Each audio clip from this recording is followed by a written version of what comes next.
Hi, everybody. Okay, the next chapter is called Heaven.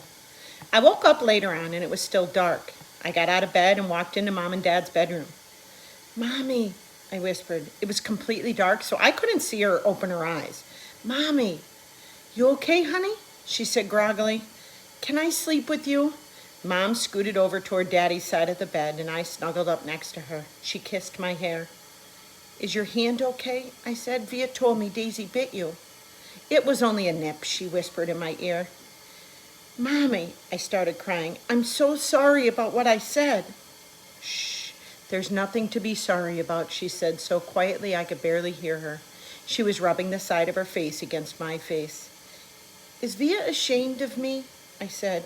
No, honey, no, you know she's not. She's just adjusting to a new school. It's not easy. I know. I know you know. I'm sorry I called you a liar. Go to sleep, sweet boy. I love you so much.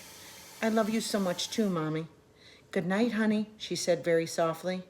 Mommy, is Daisy with Grands now? I think so. Are they in heaven? Yes.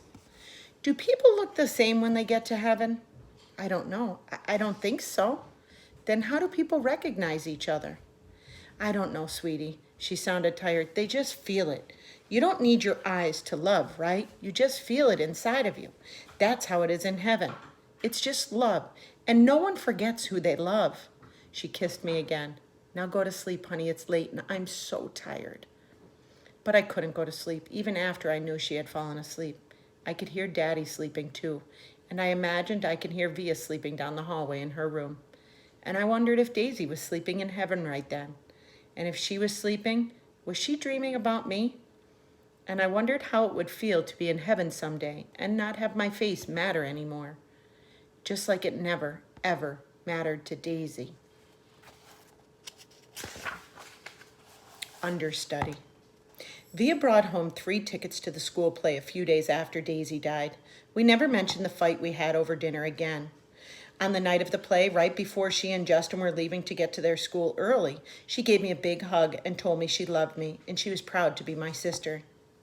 This was my first time in Via's new school. It was much bigger than her old school and 1,000 times bigger than my school. More hallways, more room for people. The only really bad thing about my bionic Lobot hearing aids was the fact that I couldn't wear a baseball cap anymore. In situations like these, baseball caps come in really handy. Sometimes I wish I could still get away with wearing that old astronaut helmet I used to wear when I was little. Believe it or not, people would think seeing a kid in an astronaut helmet was a lot less weird than seeing my face. Anyway, I kept my head down as I walked right behind Mom through the long, bright hallways. We followed the crowd to the auditorium, where students handed out programs at the front entrance. We found seats in the 5th row, close to the middle. As soon as we sat down, Mom started looking inside her pocketbook. I can't believe I forgot my glasses, she said. Dad shook his head. Mom was always forgetting her glasses, or her keys, or something or other. She's flaky that way. You want to move closer? Said Dad. Mom squinted at the stage. No, I can see okay. Speak now or forever hold your peace, said Dad. I'm fine, answered Mom. Look, there's Justin, I said to Dad, pointing out to Justin's picture in the program. That's a nice picture of him, he answered, nodding. How come there's no picture of Via? I said. She's an understudy, said Mom. But look, here's her name. Why do they call her an understudy? I asked. Wow, look at Miranda's picture, said Mom and Dad. I don't think I would have recognized her. Why do they call it understudy? I repeated. It's what they call someone who replaces an actor if he can't perform for some reason, answered Mom. Did you hear Martin's getting remarried? Dad said to Mom.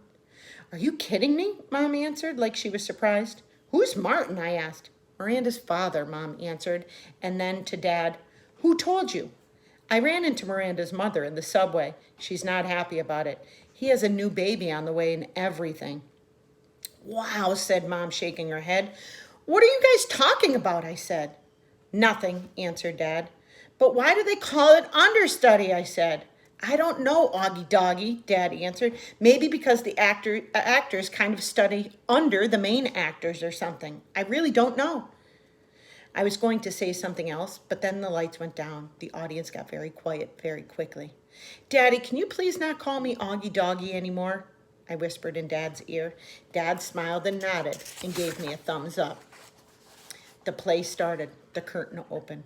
The stage was completely empty except for Justin, who was sitting on an old rickety chair turning his fiddle. He was wearing an old-fashioned type of suit and a straw hat. This play is called Our Town, he said to the audience. It was written by Thornton Wilder, produced and directed by Philip Davenport. The name of the town is Grover's Corners, New Hampshire, just across the Massachusetts line.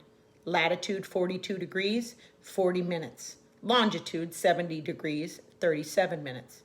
The first act shows a day in our town. The day is May 7th, 1901. The time is just before dawn. I knew right then and there that I was going to like the play.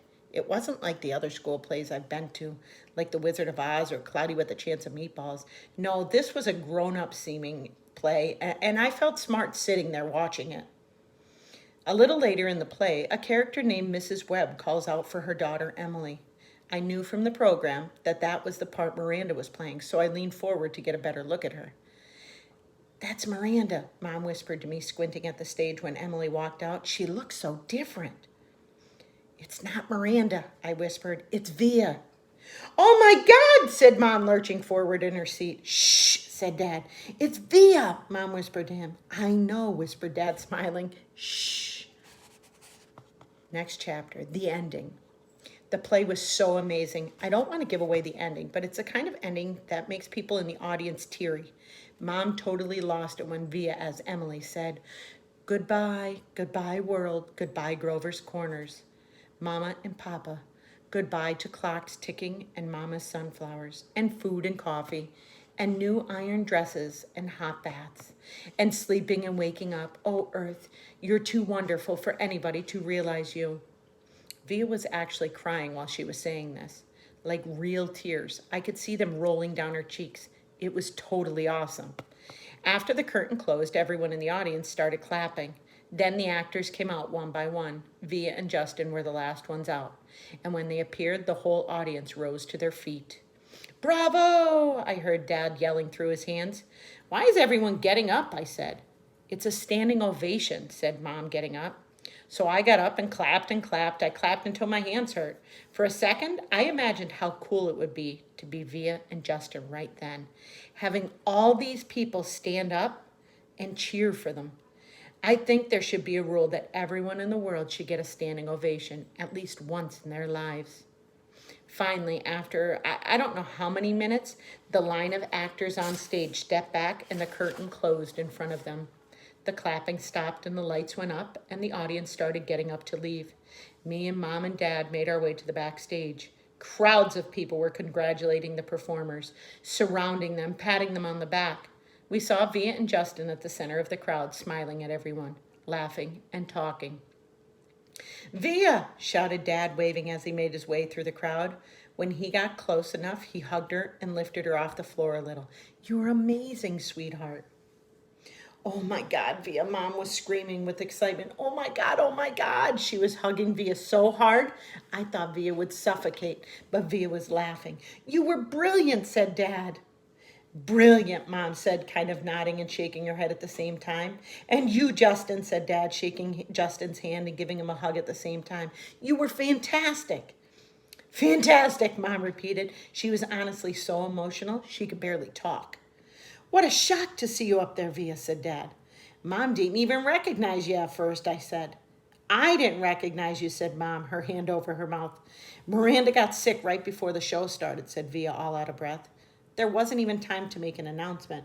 I have to say, she looked kind of strange because she was wearing all this makeup, and I'd never seen her like this before. And you just stepped in there right at the last minute, said Dad. Wow. She was amazing, wasn't she, said Justin, his arm around Via. There wasn't a dry eye in the house, said Dad. Is Miranda okay? I said, but no one heard me. At that moment, a man who I think was their teacher came over to Justin and Via, clapping his hands. Bravo, bravo, Olivia and Justin. He kissed Via on both cheeks. I flubbed a couple of lines, said Via, shaking her head. But you got through it, said the man, smiling ear to ear. Mr. Davenport, these are my parents, said Via. You must be so proud of your girl, he said, shaking their hands with both his hands. We are. And this is my little brother, August, said Via. He looked like he was about to say something, but suddenly froze when he looked at me. Mr. D, said Justin, pulling him by the arm, come meet my mom. Via was about to say something to me, but then someone else came over and started talking to her. And before I knew it, I was kind of alone in the crowd. I mean, I knew where mom and dad were, but there were so many people all around us, and people kept bumping into me, spinning me around a bit, giving me that 1-2 look, which made me feel kind of bad. I don't know if it was because I was feeling hot or something, but I kind of started getting dizzy. People's faces were blurring in my head, and their voices were so loud it was almost hurting my ears. I tried to turn the volume down on my low-bought ears, but I got confused and turned them louder at first, which kind of shocked me. And then I looked up and I didn't see mom or dad or Via anywhere. Via! I yelled out. I started pushing through the crowd to find mom. Mommy! I really couldn't see anything but people's stomachs and ties all around me. Mommy! Suddenly, someone picked me up from behind. Look who's here, said a familiar voice, hugging me tight. I thought it was Via at first, but when I turned around, I was completely surprised. Hey, Major Tom, she said. Miranda, I answered, and I gave her the tightest hug I could give.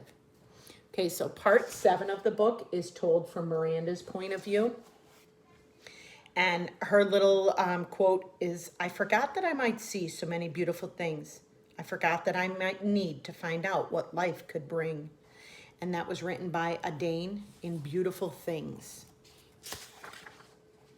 Camp Lies. My parents got divorced the summer before 9th grade.